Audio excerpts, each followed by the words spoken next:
On this week's edition of Trailblazer Weekly, Dixie State teams win a combined 6-1 over the weekend, while multiple school records fell, and the weekly awards continue to pour in for the Trailblazers. Plus, the Tracking Trailblazer segment is back as we chat with former DSU volleyball player and current DSU assistant coach Mackenzie Murphy.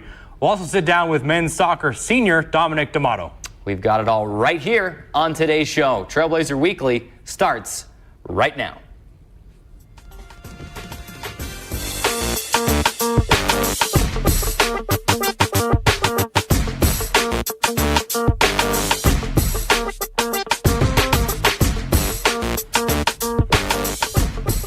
We are live inside the CEC TV studios on the Community Education Channel, Radio Dixie 91.3 FM, and the Dixie State Athletics YouTube page with another edition of Trailblazer Weekly. I'm Carrick Segmiller, and joining me, as always, is the one, the only, Drayson Ball. Thanks for having me on, Carrick. Great time of the year. Obviously, the World Series just started, and I know you're a happy camper. Your Red Sox won 8-4 yesterday in the big game. So in Game 1, I'm sure you're pleased with that result. 8-4 win, like you said, 1 down, 3 to go. Thank you, Nunez, for that home run yesterday. Not a big enough lead to be comfortable yet, but hey, during the game yesterday, I text you, and because I was looking for an excuse to talk about my Red Sox in the World Series on the show today. I text you, and I gave you a homework assignment. Come up with some sort of connection between Dixie State and the World Series. What did you find? Yeah, it was a tough one to kind of find one that was not having to do with the Red Sox, but the only one I could find has to do with J.D. Martinez, prominent slugger for the Red Sox in the middle of their lineup.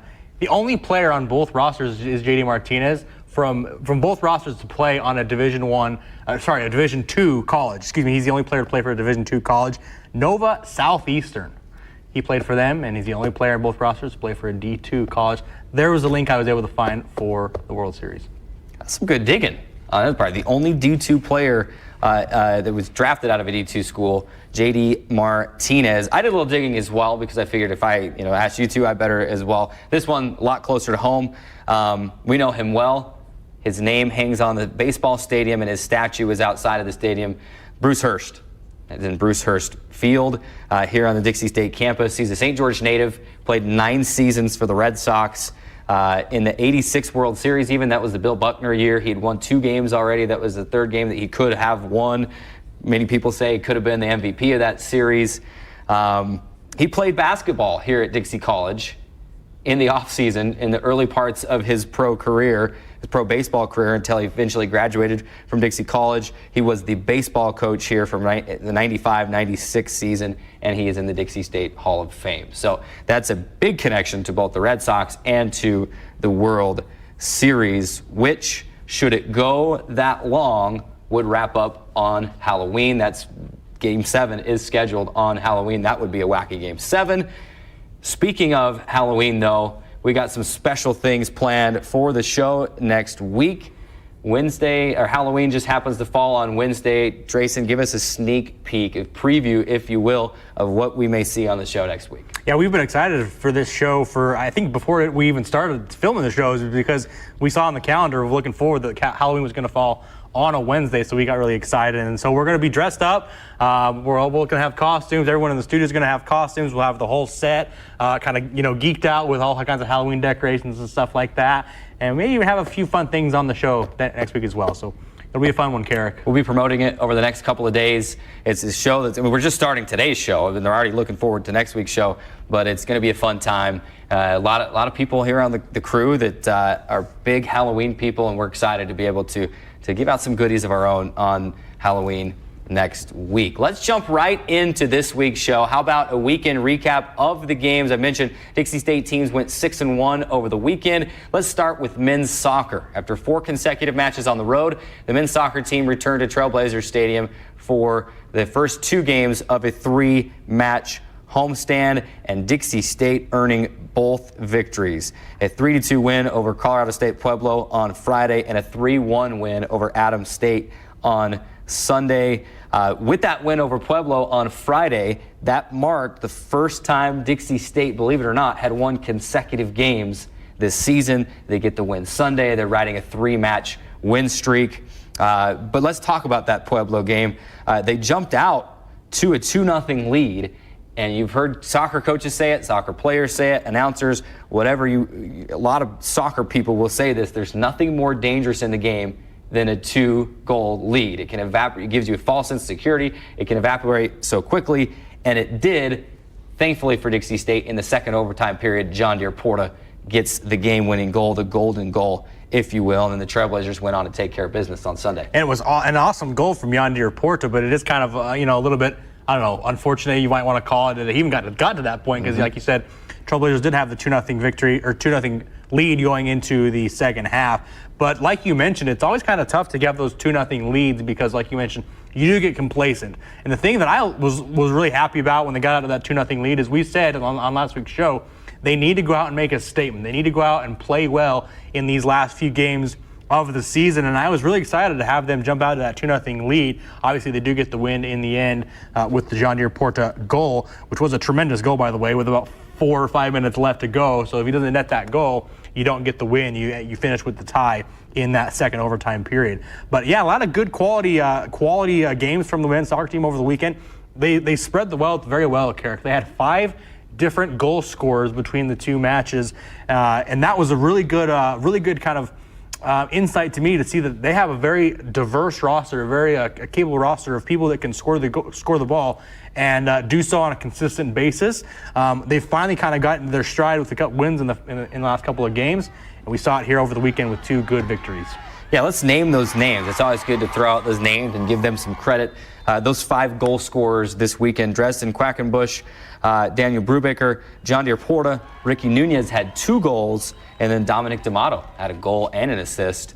We'll have him in studio here in just a little while. Those are your goal scorers. Dixie State right now currently 8th in the RMAC standings.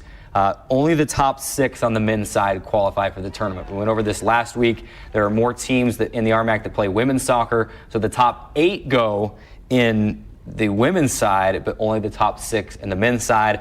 And unfortunately, the way it looks right now, and maybe I'm not computing this right, I don't have a high level of math skill, but if you look at the RMAC table right now, Dixie State sits in 8th with 14 points. I think soccer's all point-based. I mean, there's wins, loss, and ties, but it's all point-based. 3 points for a win, 1 point for a draw. Dixie State at 14 points right now, 2 games remaining. If you win both, you're at 20. 2 places above Dixie State in that number 6 spot is MSU Denver. The Roadrunners have 21 points. So I just don't see a way that Dixie State can catch up to them. Probably won't make it into the RMAC tournament this year. But hey, you can finish on a bright note and get back even at the wins and losses in the season, and still plenty to play for. Senior Day coming up on Thursday against Westminster, your in-state rival. Yeah, and one thing you got to be able to look forward to is you kind of can see, hey, we're not going to make that postseason tournament. One thing we can do is we can prepare for next year now. There's only 4 seniors on this team, Carrick, and so there's a lot of time left for those underclassmen, those freshmen, sophomores, and juniors to be able to get some extra minutes maybe and be able to kind of develop more skills going into next year so you can prepare better for next year. Obviously, like you mentioned, won't qualify for that RMAC tournament this season. But let's stay on the pitch and transition to the women's soccer team as the Trailblazers pushed their win streak to 4 matches. Carrick, they did that in kind of a dominant fashion over the weekend, a combined 7-1 in as far as outscoring their opponents. 2 very, very good quality games and 2 good games from Whitley Johns, who we had on the show to begin the season. She's ending the season in as much of a dominant fashion as she started the season. 4 goals over the weekend, Carrick. She's 2nd place in the RMAC with goals. Get this, leads the RMAC in game-winning goals.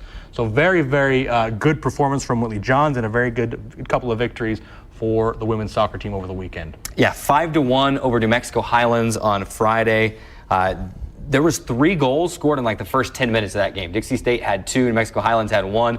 It went on to be a 5-1 final, 2-0 against CSU Pueblo. Whitley Johns scoring 4 goals on that trip, like you mentioned. Dixie State on a roll right now, and there's not really much else you can say because it's kind of the same thing over the last couple of weeks.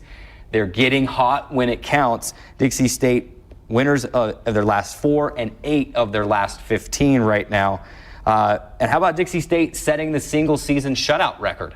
I mean, it's not necessarily something that if you scroll up and down the Dixie State women's soccer record book, it might not be in there, but it is truly a record in the sense that that is the most shutout victories in a single season for this Trailblazer women's soccer team. They've won 10 games. 9 of those 10 have been shutout victories. And we mentioned that earlier in the year that, hey, at that point it had only been 5 wins, and now it's up to 9 out of 10 wins have been shutouts. This Dixie State women's soccer team, 6th in the standings right now. The top 8 qualify for the RMAC tournament, and boy, it's interesting. They're number 6. They've got 18 points. Regis sits in 5th at 19 points, and only 3 points separating Dixie State, the 6th place team, and MSU Denver, the 4th place team, with 21 points. If Dixie State wins both games this weekend and gets some help, you could see the Trailblazers vaulted up to that number 4 spot, hosting a quarterfinal game. There's just a lot to be decided still between seeds 4 and 6. And they've been very good at home, Carrick. We've been able to see that throughout the season. They're very, very good here in Trailblazer Stadium. One thing I failed to mention, Whitley Johns, back-to-back Player of the Week awards, as you mentioned in the Open. A lot of awards coming in for Dixie State. Whitley Johns is one of those back-to-back Players of the Week. Hey, you mentioned that we had her on the show to start the season, and we may have to have her on again before the soccer season's over, because she's played herself right into the RMAC Player of the Year discussion, certainly first team All-RMAC discussion, and those will be coming in the coming weeks, as this is the final week of the regular season. Let's move to the volleyball court now as the Trailblazers continue their push to 20 wins in the regular season. At 18 right now, so 2 more, they'll get to 20. The volleyball team goes on the road last week.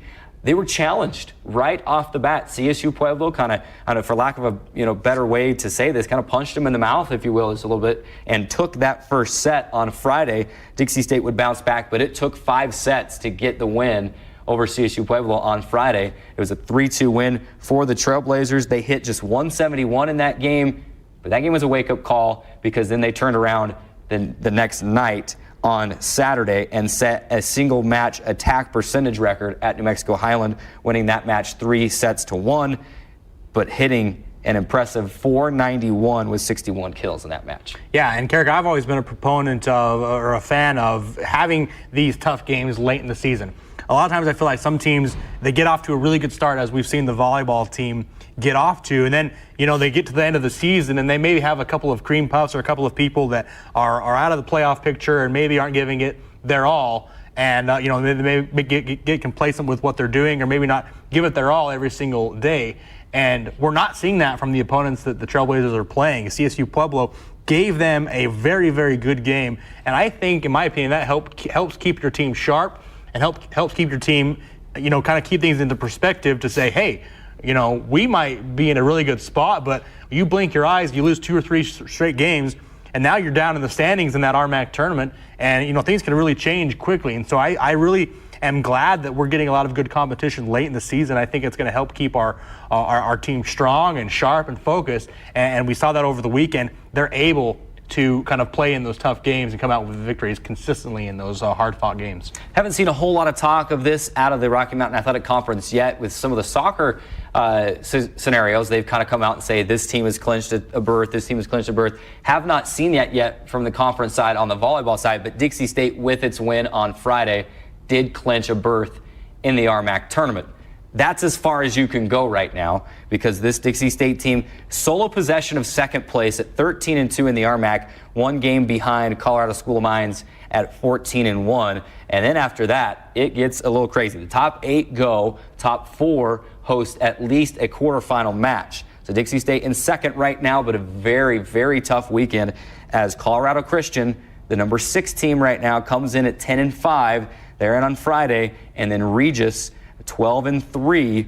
They are very tough historically in the RMAC. They're who Dixie State will have on Saturday. So you're in a scenario where you got to win at least one or both of these matches if you want to stay and host a quarterfinal matchup, and then still have a good chance, maybe should the top seed lose, of hosting the rest of the RMAC tournament. But they want to stay up as high as possible, and a loss or two can drop them down to 4th or 5th. There's just not much room between the 2 spot, even the top spot, all the way down to the 6th spot. So Dixie State will have to be on the money this weekend, and it's going to be a great weekend of volleyball in the Student Activity Center. You got to pack the Student Activity Center and be that home court advantage. Yep, 4th seed and 6th seed coming in this weekend. 2 big games, Kerry, like you mentioned. But let's talk about football. The football team headed to Nebraska with a chance to clinch its 2nd winning season in 3 years on Saturday against Shattern State University. Kerry, they were unable to do that in a tough, brutal, heartbreaking loss, a 30-18 loss to the hands of Shattern State. Really just a bizarre game, Kerry. I know you and I texted a little bit after the game, and both of us kind of had the same feeling. We just almost sick to our stomach of a game that really the Trailblazers had their opportunities. They had their chances to win, and would have got a good victory over a good Shattern State team. Were unable to do so despite outgaining Shattern State and have plenty of chances. They fall 30-18 in the loss. Oh, and not just outgaining, but by a lot. I mean, Dixie State finishes with 631 yards of total offense. Shattern State was upwards of 470, I think, 473. Maybe I think was I thought I had it in my notes. I don't have it right here. But when you take into consideration that 97 of those yards for Shattern State came on a 97-yard run that sealed the game. Dixie State really had the Shattern State under 400 yards of total offense and gave themselves plenty of chances. Like you mentioned, 3 of 8 in the red zone. It's just not going to cut it. And Coach McClure, the players, they don't need anyone to tell them that. They know, they've addressed it already, and they have an opportunity to bounce back on Saturday against what we view as a rival in Colorado Mesa, and they view it the same way. But yeah, it's just 5 empty red zone possessions is disappointing. Even with all the adversities, a couple of missed field goals that they had a chance to punch it in with a minute and a half to go and just could not get into the end zone to win the game. Michael Sanders, though, on a personal note, on an individual note, I talked to him yesterday at practice. He already said, I'd trade what I did on Saturday for a win in a heartbeat. That's just the kind of player that he is. But he, 39 of 60 for 527 yards passing and a touchdown, the RMAC Offensive Player of the Week. And the 527 yards passing, single game record for this Dixie State team. The 60 attempts, a single game record, and the 39 completions ties a single game record. So Mike Sanders, got into the lineup late this year, but he's making up for lost time quickly.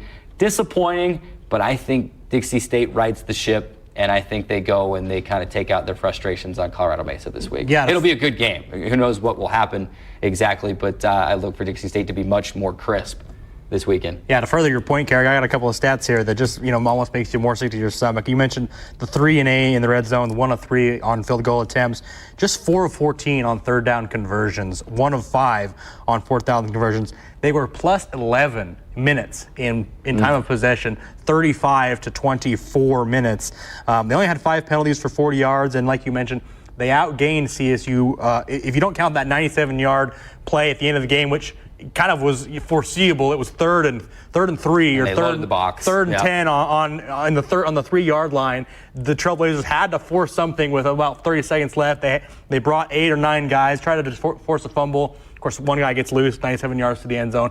If you don't count that 97-yard touchdown, Trailblazers outgained them on the ground. Very, very tough loss for the Trailblazers, but a good chance to recover against a rival, CSU Mesa. Yeah, Dixie State now 5-3 overall, 5-2 in RMAC play. A big matchup looming against Colorado Mesa this weekend. Women's golf, real quickly before we go to break, finishes 8th on Tuesday at the Fort Lewis Skyhawk Fall Intercollegiate.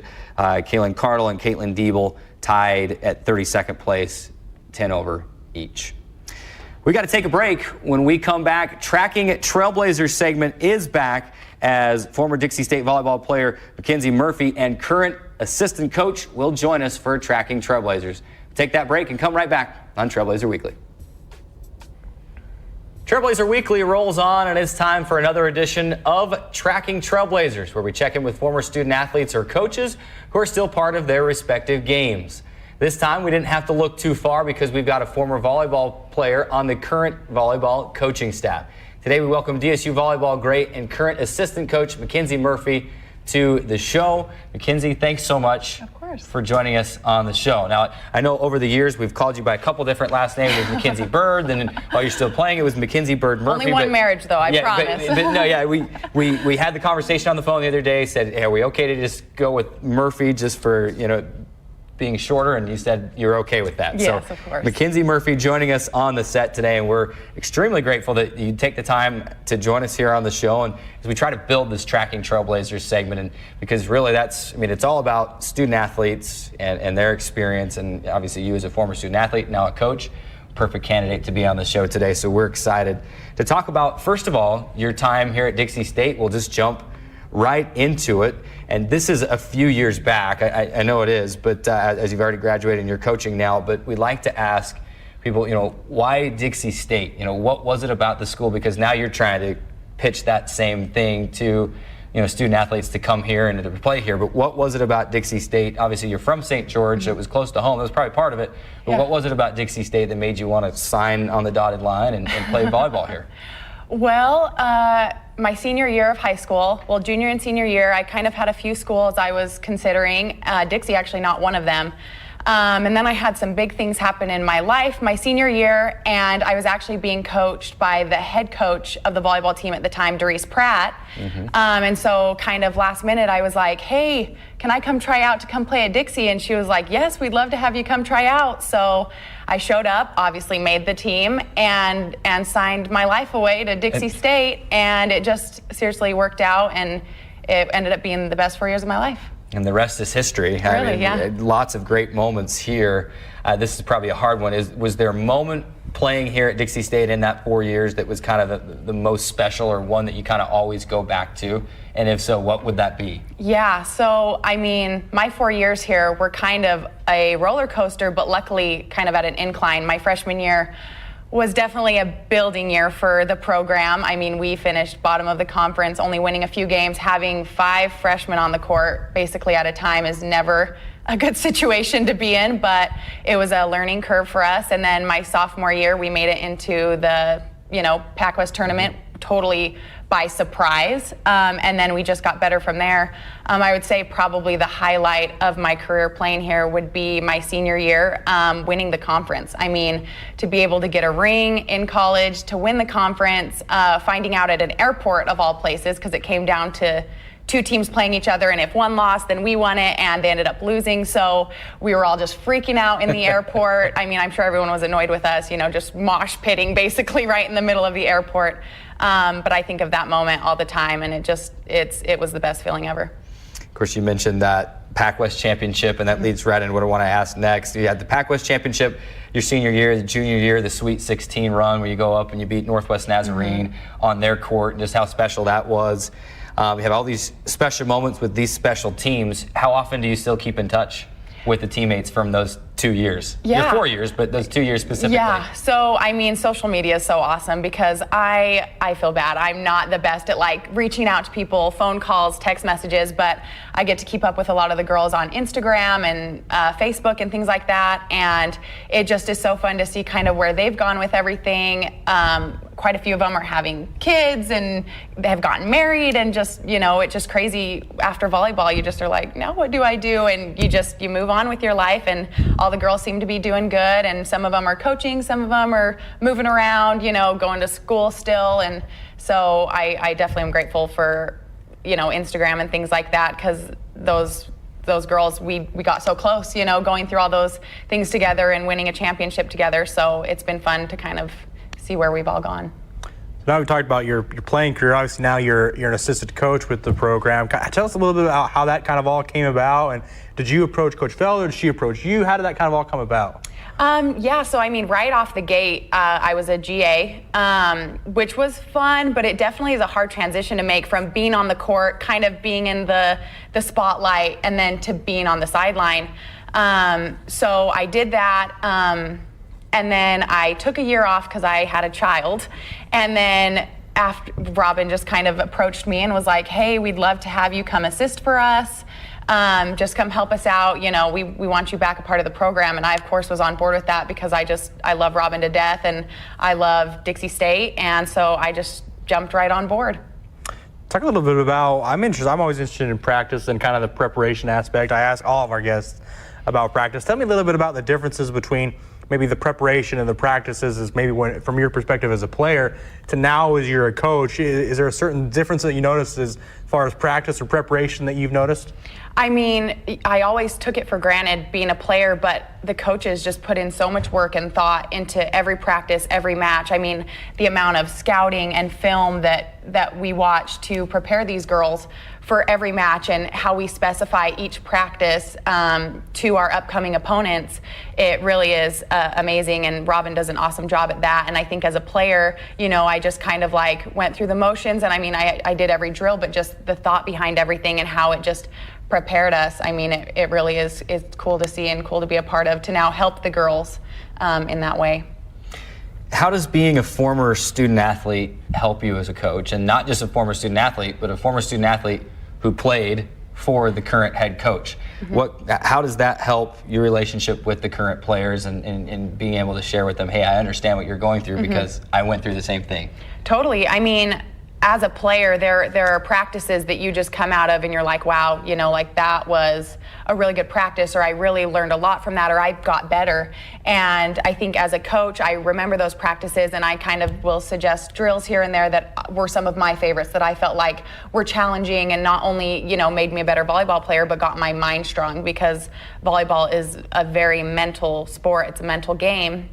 And so I think I've been able to apply that to the girls and just making suggestions. And I mean, there's still a handful of girls on the team who I did play with my senior year. They were freshmen at the time. And so I think it's kind of hard to coach them in the sense, because they're like, oh, you know, I played with you, and I feel a little awkward, but at the same time, you know, they know that I can kind of back up what I'm saying or not. But hopefully I back up what I'm saying. What's one thing that you learned while you were, I mean, I want to say while you were at Dixie State, but you were there and you're here, you're still here. But like we were saying during the break, I'm the same way. I got my degree here, and here I am. The apple has not fallen far from the tree. But what's one thing you learned as a player at Dixie State that's really helped you share and coach your current student athletes? Well, I really have gained an awesome relationship with the head coach. I mean, Robin and I have known each other for 10 years. She coached me one of my first few years of club and has taught me basically everything I know about volleyball. And so just being able to be coached by her, I mean, she's one of the best coaches, and I've learned a lot, and I think she's made me a better coach, and I hope to, you know, follow in her footsteps someday and be as great as she is. But yeah, I think just the mental toughness and the grit that you get as a player, you take right into coaching. And I'm on the sidelines and I'm just like, come on, let's go. I just get so hyped up and I just want to be on the court with them. But obviously my time has passed. But yeah, I think that you just kind of bring that same fire and getting to coach with who I was coached by. It really is cool. It's like I've come full circle, I guess. This team, obviously, you know, this year's team, obviously very talented. We've discussed them, often on the team, often on the show. You know, they're a great blocking team. You know, we've theorized that maybe there's something in the water, or I don't know what it is, but they're just really good in that particular. I mean, they're good all around, but that particular aspect of the game, they're very tremendous. How have you been able to kind of help this year's team to be better in that specific aspect of blocking? So I was a middle blocker. So I blocked all the time, you know, drilling it, repping it out in practice, and we still do that. I mean, the first probably hour to hour and a half of practice, we are just doing drills, and, you know, I'll take the middles and right sides, who are our main blocking girls, and we'll be off on the other net just repping that out, just going through the motions. I mean, hundreds of reps just until, you know, we get it right and things start to click. And the girls have just obviously been super receptive to that, and it shows with our stats and with our blocking. And we have Lauren Gamble, who's just an absolute beast. That's just the best word to describe her. I mean, she jumps so well, she's so tall, she gets over the net, and she just understands blocking so well. So she's just definitely a natural at it. Speaking of this team, look back, you know, to your senior and junior year when you won the Pac West, and then obviously went to the Sweet 16. Are there any similarities between those teams that you played on when you won the Pac West to this year's team? Is there anything that you can point to say, man, this part, or they remind us a lot of this team? Are there any similarities like that exist? Oh, absolutely. I mean, I think this team this year, they have more grit than teams have in the past. I think that my last couple of years playing, we just were so gritty and we are feisty and competitive. And I definitely see that in this team. I think this team is one of the most talented teams that they've ever had. I mean, even considering to when I played, they just have so much talent, and they have the grit and the feistiness that needs to go along with that. And they're doing so well in the conference right now, and I can honestly say I'm not surprised at all. I mean, from the first couple of weeks of practice, you could just tell that these girls, they meshed really well, they were very gifted with volleyball, and that they were going to do really well in the conference, and they have not disappointed one bit. You mentioned the conference, and the RMAC obviously is a new conference to Dixie State volleyball this year. You were in the Pac West when you played, so it was unfamiliar territory for you too. But the team has played so well this year. How much of a we want to go out and show these conference who we are factor was there at the start of this year? I mean, because you've kind of taken the conference by storm. The region rankings just came out. I don't know how I missed that in the first segment. Number 5 in the region rankings right now, and you've taken the conference by storm. So how much of a factor was that going into the year? Oh yeah, I mean, it was a huge factor to just come in with kind of a blank slate, being the new kids on the block, and I think we definitely just wanted to come out and prove ourselves and show that we were definitely a force in this new conference. I mean, we were a force in the Pac West. We knew the RMAC was definitely a more competitive conference for us, but we definitely just weren't going to take the back seat in any match, and we weren't going to be the underdogs. We were just going to come out and prove ourselves, and we definitely have done that.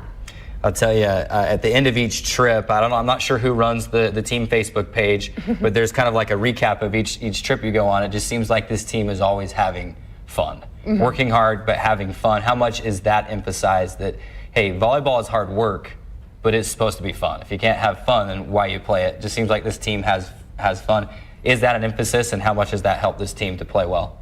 Yeah, I think as coaches, and Robin especially, she understands that if the girls bond and have chemistry off the court, it transfers and translates on the court. So I know that when they travel, she'll find activities for them to do, like going bowling or going to a nature museum type place. Like Mount Rushmore. Exactly. How about Mount Rushmore? Exactly. Really? So she definitely tries to get the girls bonded and to come together, because like I said before, if the chemistry off the court definitely translates, and so the girls just, if they have a lot of fun and are close off the court, it shows with their chemistry on the court.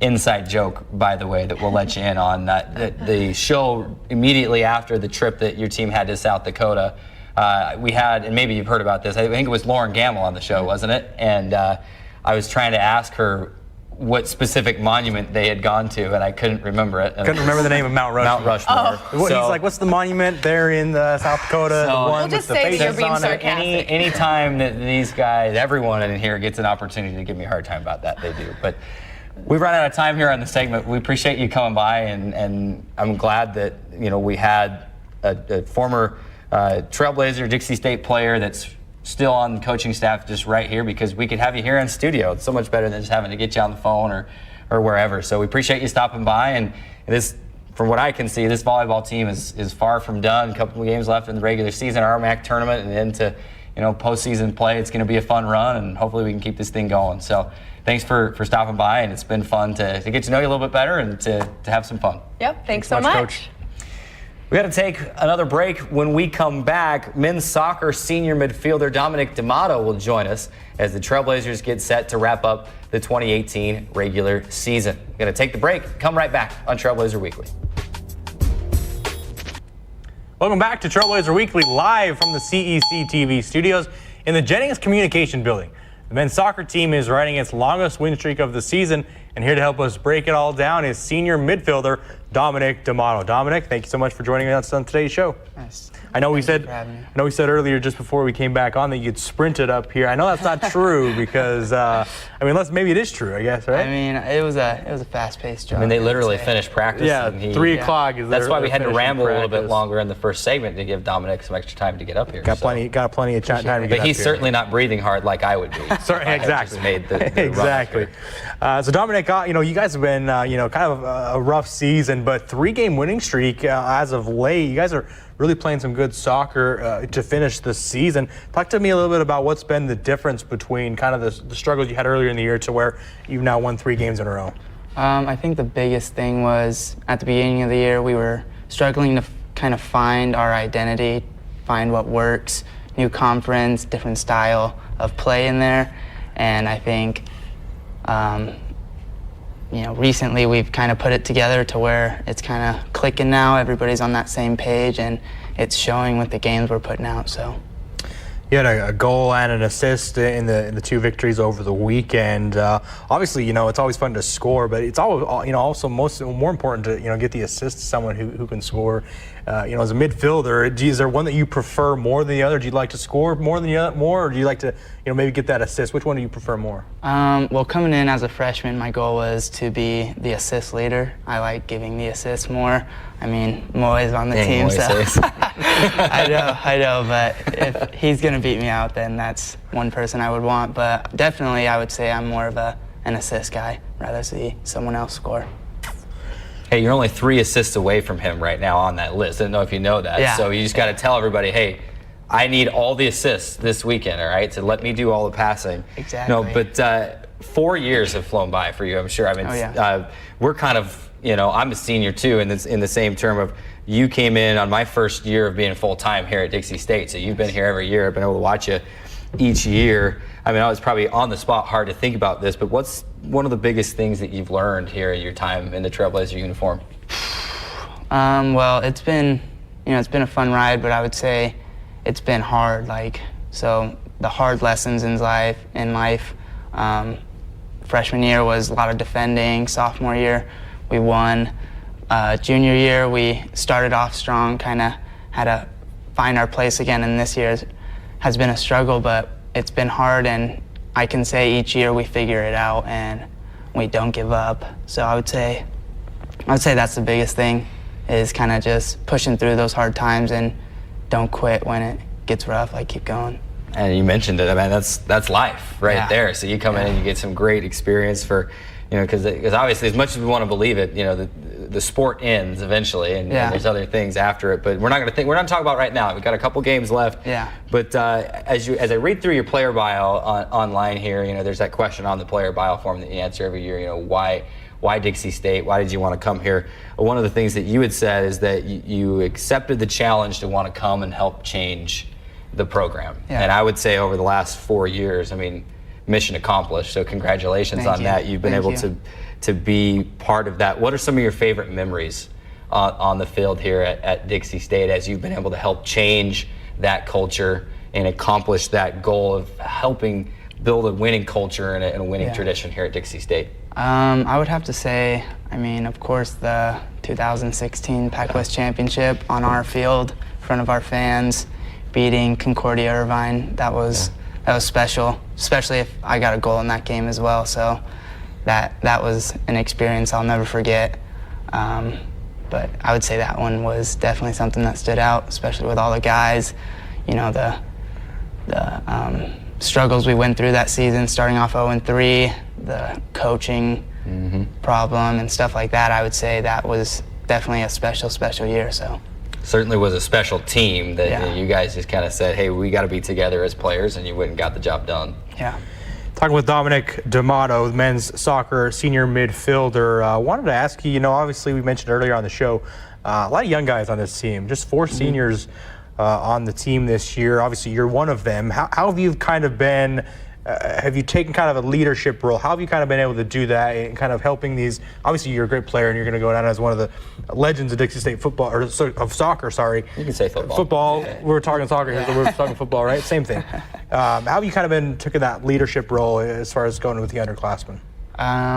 Well, it kind of was said best by Kobe Bryant. It was, once you get to a certain level, it's not about you anymore. It's about the players you make around you better. So I've taken that and kind of applied it to my game to where it's not about me anymore. It's not my stats. It's what I can do for the team, and any way I can help them, which is telling them what I see, my my thoughts on it and letting them take it, kind of apply their own style to it, and hopefully beats me out of the water, you know, what my ideas were.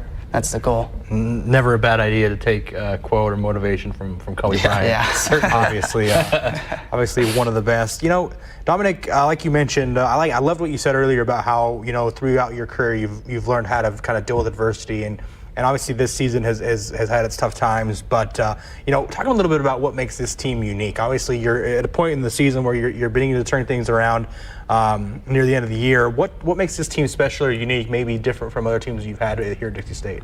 I would say the most unique thing about us is, honestly, this is like probably my roughest season, but box to box, we've been playing, you know, the best soccer I've been a part of, like passing, movement, interchange, finding space. You know, just the guys on the team have, you know, that creativity that only a few would have a few years ago, and I would say that's the most unique thing, is the creativity. But you know, games are won in boxes, and we started to figure that out, but you know, a bunch of small guys out there.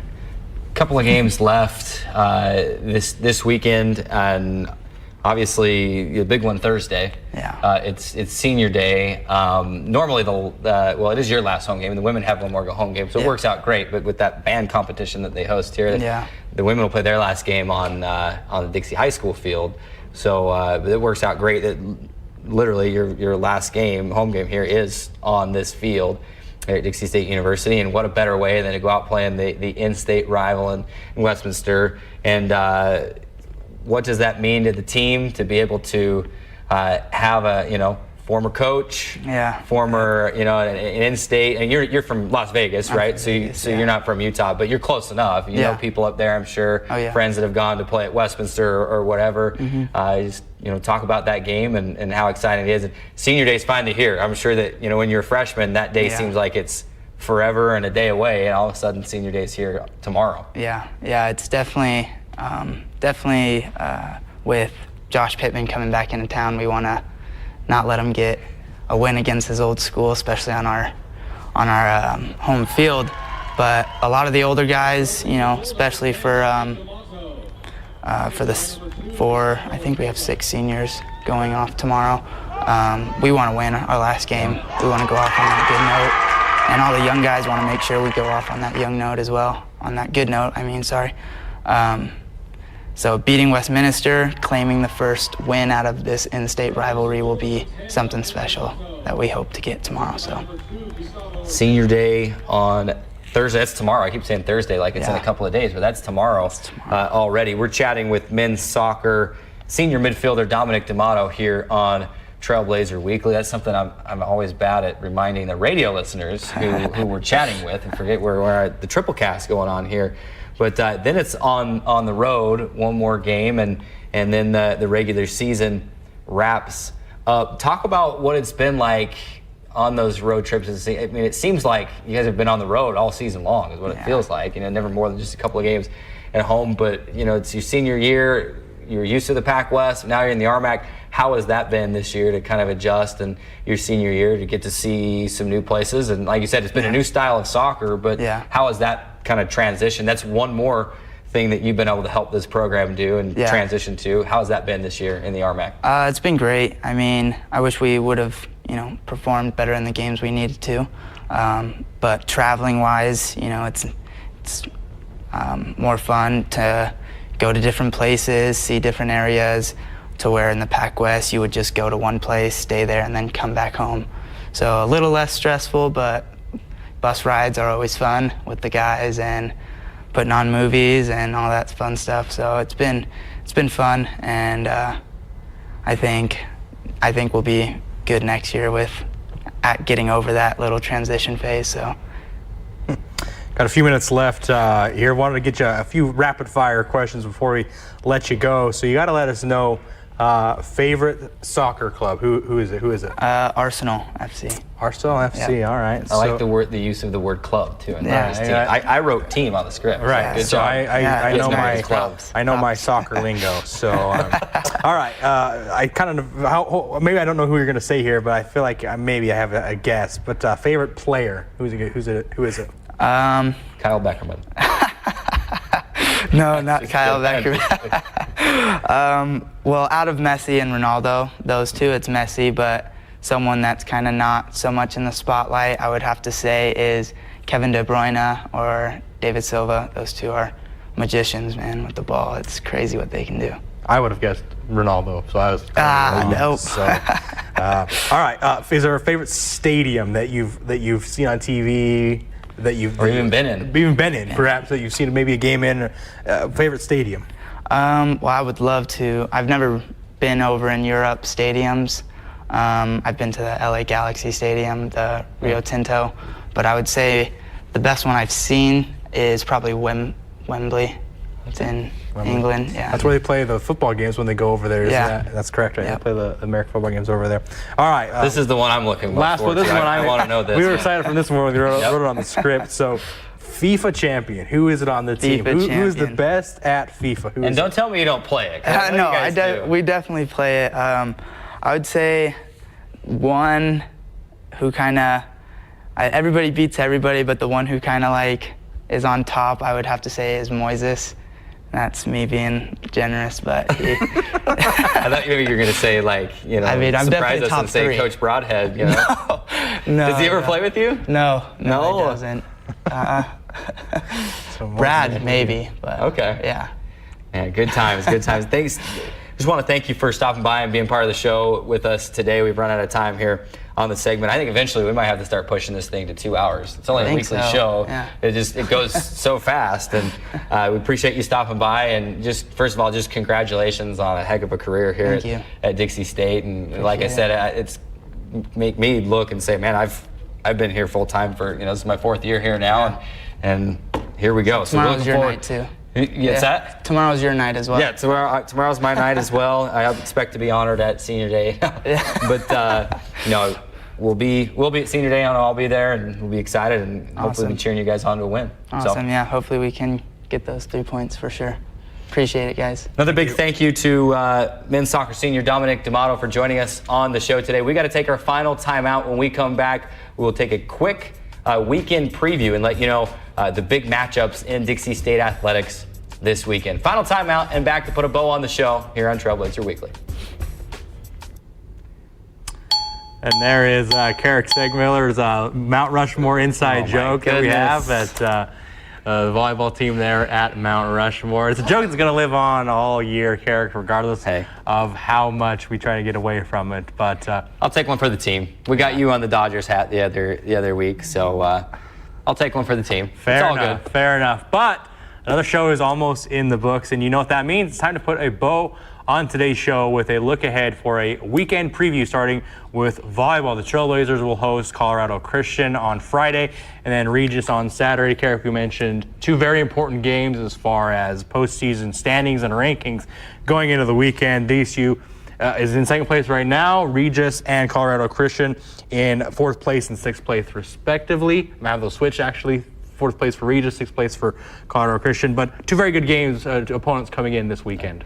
Yeah, just everything from 1, we talked about earlier, from 1 through 6, everything's so close. Colorado School of Mines 14-1, Dixie State's 13-2, and if Dixie State wins these 2 games and you know, something catastrophic happens with Colorado School of Mines and they lose a couple games, I mean, it's probably not going to happen, but it's not out of the realm of possibilities for Dixie State to get into 1st place even. But the 2 teams that they play, more importantly, are just right at nipping at their heels, and so Dixie State can't afford to slip up this weekend if they want to host one of those quarterfinal matchups at least in the RMAC tournament, play one of those games in the comfy confines of home before then heading out for the final 2 matchups. So an opportunity also to cement this regular season as one of the best in the D2 era and try to get to 20 wins. And this volleyball team has been spectacular, and hopefully that can continue this weekend. Colorado Christian on Friday night at 6, and then into the next day, Regis on Saturday at 4. Let's move on to soccer. Quick soccer roundup. The men's and women's soccer teams each have senior day tomorrow, Thursday, before the men head back out onto the road for Saturday's finale. So the men will have senior day tomorrow. They'll take on Westminster on Thursday. This is going to throw me off because I've been having trouble getting that Sunday game down all year, and now they're playing Thursday, Saturday this week, so it's throwing me off. So the men will have Westminster on Thursday, that's senior day tomorrow, and then they'll be at Colorado Christian on Saturday. Again, they're currently 8th in the RMAC standings, likely to not get into the RMAC tournament, but you can get a couple of wins and avoid a losing season with those 2 wins. The women's soccer team will host Colorado Mesa on Thursday. They'll have that as their senior day game because when they play Western Colorado here in St. George on Saturday, due to the band competition here at Dixie State University, that game will be played at Dixie High School. Like the volleyball RMAC standings, 4 through 6, only separated by 3 points. Dixie State could move up and host an RMAC quarterfinal game. We'll have to see what happens after this weekend. That's your soccer roundup as time is running out on our weekend preview. But Drayson, let's hit football real quick. What's football got going on this weekend? Yeah, they will wrap up their 2-game road trip at Colorado Mesa on Saturday in Grand Junction, and it's a good opportunity for the football team to just move past that kind of ugly loss last week against Chatham State. If they win this game, like we mentioned in last week's show, they will clinch a winning season with a victory in Grand Junction. Carrick, it's going to be always a rowdy environment in Grand Junction. It's always a tough place to play, but it is a game of victory that you could and certainly should go win. I'm looking forward to that. Obviously, a rivalry game with Colorado Mesa. And this goes without saying, you need to win this game in order to get to 7 or 8 wins and kind of salvage the season after a tough loss last week to Chatham. These 2 teams have been playing each other when Dixie